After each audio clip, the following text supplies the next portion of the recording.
Assalamualaikum warahmatullahi wabarakatuh. Jumpa lagi dengan Mirza Sel Channel. Pada video saya kali ini, saya akan membahas tentang resiko sebagai agen briling.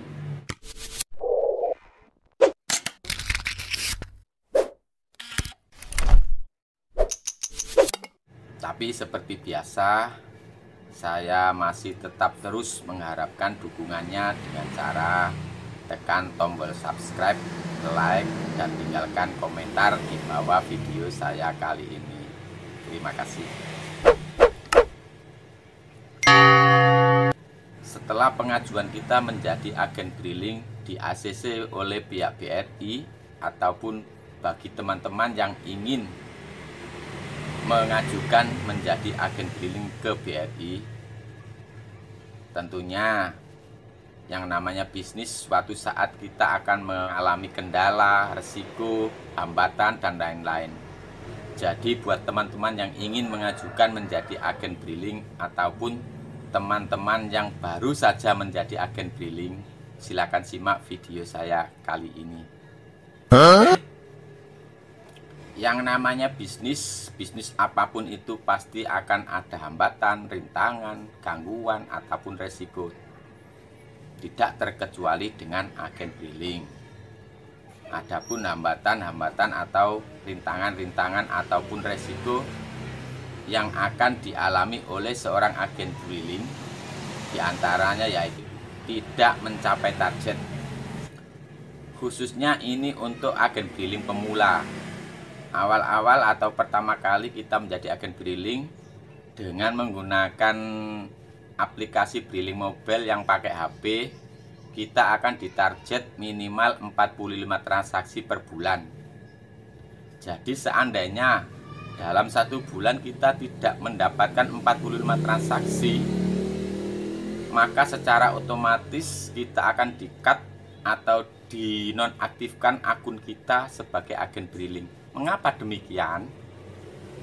Karena selama atau ketika kita sudah resmi menjadi agen briling, semua biaya perawatan sistem, kertas untuk stroke bukti transaksi, itu semua BRI yang menanggung. Jadi kalau kita tidak bisa menghasilkan sebanyak 45 transaksi saja, itu dianggap BRI itu merugikan buat BRI. Jadi nanti secara otomatis kita akan di-cut dan akun kita sebagai agen briling akan dinonaktifkan. Jadi resiko yang pertama sebagai agen briling yaitu tidak mencapai target dan akun kita sebagai agen briling akan dinonaktifkan. Dan yang kedua, mengalami transaksi gagal. Sebagai agen briling, kita bisa bertransaksi itu menggunakan koneksi jaringan. Yang namanya jaringan kadang suatu saat tiba-tiba ngedown, dan ketika itu pula kita sedang melakukan transaksi, maka akan terjadi gangguan atau kegagalan transaksi. Entah itu keterangannya time out atau langsung transaksi gagal, dan itu pasti akan dialami setiap agen briling. Dan solusinya ketika kita mengalami transaksi gagal atau mengalami time out, jangan terburu-buru mengulang transaksi. Karena mengalami transaksi gagal, saldo kita itu sudah kedebet, sudah kepotong untuk transaksi tadi. Jangan-jangan transaksi yang gagal itu diteruskan ke tujuan yang kita transaksikan. Kalau kita ulang lagi, jadi kita akan double transaksi. Sementara uang yang kita terima hanya satu kali transaksi, maka kita akan mengalami kerugian. Dan itulah sebabnya di sini saya sebutkan sebagai resiko sebagai agen briling. Di antaranya yang kedua yaitu mengalami transaksi gagal atau transaksi time out. Yang ketiga yaitu mendapat komplain dari pelanggan. Ini ada hubungannya dengan yang nomor 2 tadi yaitu transaksi gagal. Karena kita tidak mau mengulang transaksi dan pelanggan sudah pulang, ternyata transaksi tidak nyampe ke tujuan dari pelanggan yang ditransaksikan. Jadi pelanggan kembali untuk komplain dan bilang transaksinya atau uang yang ditransfer atau pembayaran yang dibayarkan itu tidak berhasil dan tidak masuk ke tujuan. Sehingga kita harus mengecek ulang apakah transaksi tadi sudah berhasil atau belum. Suatu saat kita juga akan mendapat komplain dari pelanggan ketika kita melakukan transaksi transfer sesama bank atau sesama BRI. Hal ini bisa saja terjadi karena orang yang merasa sudah transfer ke BRI itu tadi sudah sukses, kita juga memberikan struk bukti sukses dan dia pulang. Dan ternyata ketika ditanyakan ke orang yang dituju dalam transaksi itu, orangnya bilang belum masuk dan komplain ke kita. Untuk kasus ini kita bisa memberikan penjelasan beberapa hal. Yang pertama, suruh pelanggan menunggu beberapa saat lagi, mungkin jaringan sedang down tadi, mungkin sedang trouble, jadi masuk ke tujuan agak terlambat. Yang kedua yaitu coba tanyakan dengan bahasa yang halus dan sopan, apakah nomor atau pemilik nomor rekening yang dituju tadi itu sedang memiliki tanggungan di BRI.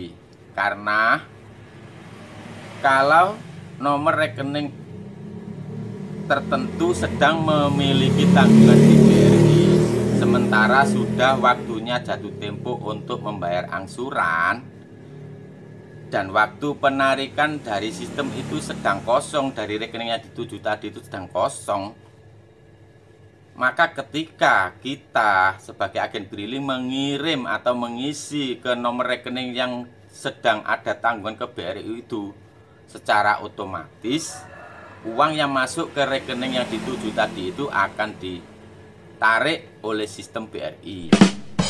Sekali lagi coba tanyakan hal tersebut dengan bahasa yang halus dan sopan. Dan kita sebagai agen briling bisa mencoba memberikan bukti transaksi kita bahwa kita sudah bertransaksi dengan baik dan benar dan sukses dengan cara print rekening koran. Apalagi sekarang di Brimo setiap nasabah BRI sudah bisa cetak rekening koran seperti yang dilaksanakan di kantor. Jadi kita bisa tunjukkan bukti tersebut bahwa kita sudah melakukan transaksi dengan benar dan sukses ke rekening tujuan sesuai yang diminta oleh pelanggan tersebut. Yang keempat, resiko kita sebagai agen briling yaitu kita menerima uang palsu. Seperti yang kita ketahui bersama sebagai agen briling, yaitu bisnis kita itu dalam lingkungan putaran uang.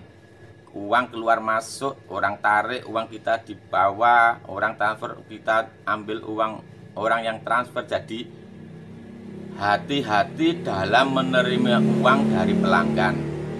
Selalu cek, teliti sebelum kita lanjut ke transaksi yang diminta oleh pelanggan. Kalau perlu, sediakan indikator uang atau alat indikator uang. Jadi kita biar benar-benar yakin uang yang kita terima itu benar-benar asli dan kita tidak perlu khawatir. Resiko yang kelima sebagai agen briling yaitu target kejahatan sekaligus target penipuan. Seperti yang saya katakan tadi, agen briling adalah bisnis perputaran uang. Jadi menurut pandangan orang, agen briling itu uangnya banyak, stok uang di rumahnya banyak, di tabungannya banyak, maka tidaklah salah atau tidak menutup kemungkinan untuk orang-orang yang memang punya niat jahat pada kita selalu mencari kesempatan untuk berbuat jahat pada kita. Juga sebagai agen briling sudah tidak rahasia lagi menjadi target modus penipuan, terutama dengan berkedok transaksi priva. Dan yang terpenting, setiap kita melakukan transaksi selalu terima uang dahulu, cek keasliannya dan jumlah nominalnya sesuaikan, maka insya Allah kita akan selamat dari hal-hal tersebut. Jadi kesimpulan dari video saya kali ini yaitu sebagai agen briling atau buat teman-teman yang ingin mengajukan sebagai agen briling harus siap-siap mental menghadapi beberapa resiko. Yang pertama yaitu tidak mencapai target. Yang kedua, transaksi gagal. Yang ketiga, mendapat komplain dari pelanggan. Yang keempat, mendapatkan uang palsu. Dan yang kelima, menjadi target penipuan atau kejahatan. Demikian teman-teman video saya kali ini, semoga bermanfaat. Dan saya akhiri, wassalamualaikum warahmatullahi wabarakatuh.